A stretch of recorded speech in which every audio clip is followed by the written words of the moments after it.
দুর্গাপুজোয় মুক্তি পেয়েছিল আবির চট্টোপাধ্যায় এবং মিমি চক্রবর্তীর অভিনীত ছবি রক্তবীজ। এর আগে বড় পর্দায় তাদের জুটি হিসেবে দেখেননি দর্শকে। যদিও এক ছবিতে অভিনয় করলেও তারা একে অন্যের বিপরীতে কখনো কাজ করেননি। শোনা যাচ্ছে 2024 সালে আবারও এই জুটিকে দেখবেন দর্শক। ইতিমধ্যেই কথাবার্তা হয়ে গিয়েছে।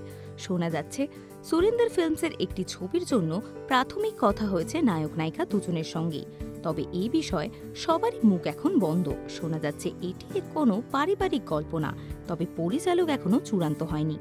রক্তবীজ ছবির প্রচার চলাকালীন বোঝা গিয়েছে আবির এবং মিমির মধ্যে একটা দুর্দান্ত বন্ধুত্বের সম্পর্ক রয়েছে।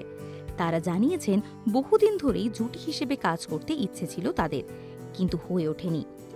এমনকি মিমির প্রথম কাজ গানের ওপারে সিরিয়ালের অডিশনের সময় থেকে আলাপ হয়েছে আবিরের সাথে, অর্থাৎ বন্ধুত্ব বহু বছরের।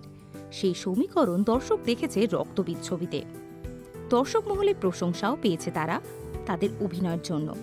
নতুনভাবে এই জুটিকে দেখতে অপেক্ষায় রয়েছেন অনুরাগীরা।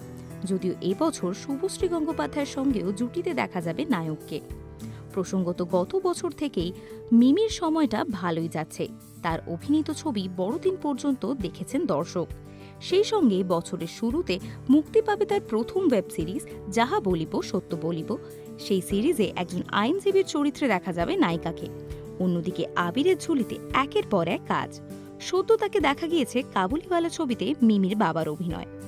সেই চরিত্র দারুণ পছন্দ করেছেন দর্শক। এই মুহূর্তে অভিনেতা ব্যস্ত বাদামি হায়নার কবলে ছবির প্রচারে। এরকমই আরও অনেক ভিডিও দেখতে নজর রাখুন আমাদের চ্যানেলে। পাশে থাকা বেল আইকনটি ক্লিক করতে ভুলবেন না।